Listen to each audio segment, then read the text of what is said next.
NBA draft is next Thursday, Francis. Very, very exciting stuff. And based on the reports from Los Angeles, and there will be lots of reports about all of these workouts with these players, Lonzo Ball is going to fall to the 8th pick, and the New York Knicks are going to draft him. That's based on reports. Heard it here first. So we're going to release that via reports from reports. So you're creating your own rumors. Fake news. Oh, you fit right in. Right. Welcome to current Fox? Day and age. I don't know, man. I don't watch mainstream media. According to reports that I just heard from my left ear, my right ear is thinking that this is going to happen. Sources. Yeah, it's the sources. I heard it. You heard it in the kitchen. No, but actually, there is some interesting stuff coming out of Los Angeles in terms of Josh Jackson. And Francis, do you remember the clip we did maybe about 2 months back? No, month back? It was probably like 2 weeks back. No, because it was during the NCAA tournament, I thought. No, we did a clip literally 2 weeks ago about who was going to be drafted. No, I know, but the dark horse, watch out for Josh Jackson. Yeah, we did that, yeah. I said like 3 days ago, like it's Fultz 1, Ball 2, everybody move on, because that's what it technically really should be. But according to the reports, there's been talks in NBA circles, I don't know what circles, but I'm curious, that Josh Jackson did very well in his workout with the Lakers in Sacramento, so much that there are reports coming out of Phoenix suggesting Jackson may have a promise. Jackson recently canceled a planned visit with the Celtics. That is definitely true, which is interesting, leading to more speculation he may have a commitment he is comfortable with. And then the Josh Jackson cancels workout with the Celtics, leading to more speculation about the Lakers. And lastly, after reports suggesting that Ball would have to impress the Los Angeles to be the Los Angeles pick, the latest isn't promising for the UCLA star. The Los Angeles Daily News reported many qualities have made the Lakers impressed with Ball, including his potential leadership, passing and scoring. They are not impressed, however, with his level of conditioning. Some observers of Ball's workout last Wednesday thought he came in out of shape. And he said, drills, you get tired, you got to stay focused. So, for one, the field day that would occur next Thursday, if the Lakers passed on Lonzo Ball, would be great.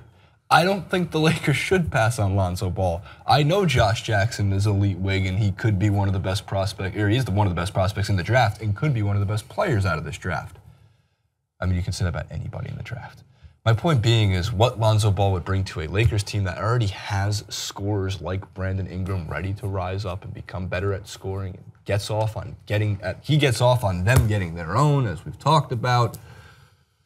I don't think it should matter too much about the conditioning.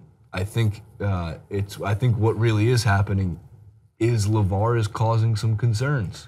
No, I agree with that. I want that to be true because I don't like LaVar Ball, but I think at this point the evidence is becoming a little overwhelming to the facts that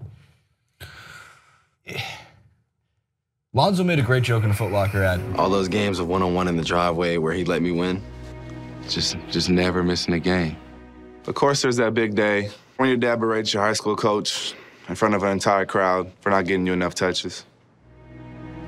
Waking up early to drive to all those faraway tournaments. Or that special moment when your dad sits you down and tells you where you're going to college. Copyright your name to make it a part of a family lifestyle brand. Went on First Take and shouted back and forth with Stephen A. Smith about how you're already better than the reigning league MVP. All those interviews from the stands during college games, the public spats with the all-time greats, soundbite after soundbite to the national media, and then tells 29 out of 30 teams to not bother drafting you. And fishing. We went fishing a lot. And he needs to do this more because it levels it out. Because when Lonzo is now asked these questions on late night TV with his father right there, when he's asked all these questions, he has stuck to his guns on the same answer, and he's done a good job of this. But at some point, doesn't it get annoying? What, you're asking me if it gets annoying for that? Doesn't it get annoying? I gotta rebuttal a couple of things. I gotta rebuttal one thing. I don't want to see him get passed on because I do. All the way to the 8th pick. Yeah, well, I don't want to see his career suffer because his dad's negligence and his misunderstanding of what is needed from him in this situation. But also, this is us just looking at it through the scope of the last year. Like, we don't know what kind of father he's been all through his life. I mean, from what we can see with these kids all being developed is that he's been a pretty good dad in regards to them being developed as basketball players, right? So yeah, he's annoying in front of the camera and he's creating a distraction. And that to me goes hand in hand with the conditioning thing. Because to me, it seems that Lonzo Ball maybe be a little distracted because if he turns up out of shape for a workout that's set to make your plans for your career and give you a life-changing opportunity. If you turn up out of shape, although that might not seem like a big issue, it's an easily fixable one. Like if you turn up and your handles are all over the place or your shot's messed up, they're not going to be as willing to take a risk on that because like, Jesus, this guy needs a lot of work. This is just it's an effort thing. Yeah, so I think it might be a thing of being distracted because of all the media galore, because of the Ball brand and all that stuff that's going on. Sometimes all of that is maybe too much on a young man's plate. I mean, the kid's 19. We need to realize that. He's 19 years of age. He spent 1 year in college. So I didn't really grow up until I was in my 3rd or 4th year at college, and I didn't have all this pressure added on. So I haven't grown up yet. So I just think that I will cut Lonzo Ball far more slack than I will cut his father and everything else. Yeah, because when I watched a lot of UCLA games this year, and I've seen a lot of promise in his game, and I think his IQ is something that is superior to maybe someone like Jackson, who I think would be a great pick as well. I just think that Lonzo Ball's basketball IQ at the moment is a good fit, and I think that his ability to find open looks on the court could be an asset to the Lakers, because they have scorers. I went to a game where I witnessed D'Angelo Russell dropping 40+ points. Brandon Ingram's got that Kevin Durant-like physique, and if he can emulate any kind of scoring ability like Kevin Durant, you'd be so good. So Lonzo, I think, would add more so of a distribution platform to them. I think that, yeah, you got to be score first in this league. You'd have to make sure that that's prominent. But I don't know, man. Like his dad is annoying, there's no doubt. But I just want to make sure the kid gets the best opportunity he can to play the game. And it all comes back to what we started saying when the first clip we ever did when it came to LaVar Ball was he's an over-supportive father who is annoying. That's really that was the takeaway. And then it started to develop, and it was like, all right, now you're just being unbearable. And he started to mouth off on things that he had no business mouthing off on, and it became more about LaVar. And still, when it comes to draft night, I'm curious how they do the coverage. And I would hope, does ESPN have the rights to the NBA draft? Whoever, was it? Yeah.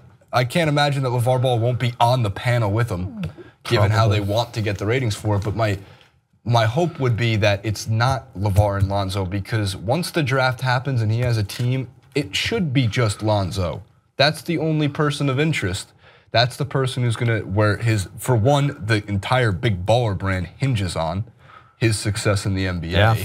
Yeah. And also depending on where he goes too. Like here's what I can tell you, the Lakers organization does not care about big baller brand. What they want is Lonzo Ball to be a big baller for them and take them back to the playoffs and just be competitive, because it's been a few years, man, that the Lakers have been far from competitive. They've shown promise. Somebody did tweet me, by the way, saying my expectation is that if Brandon Ingram should average 20 points per game in NBA Summer League, he's going to be a sophomore there.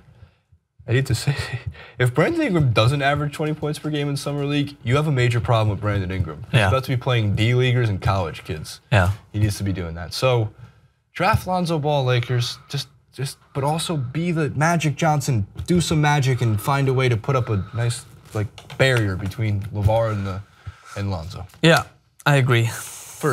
Not in terms of father-son relationship, in terms of. I think we got you. There's no walls being built in family relationship. Built. Balls and walls. Balls, walls, big ballers. Brands. Don't sleep on Josh Jackson either. Guy can play.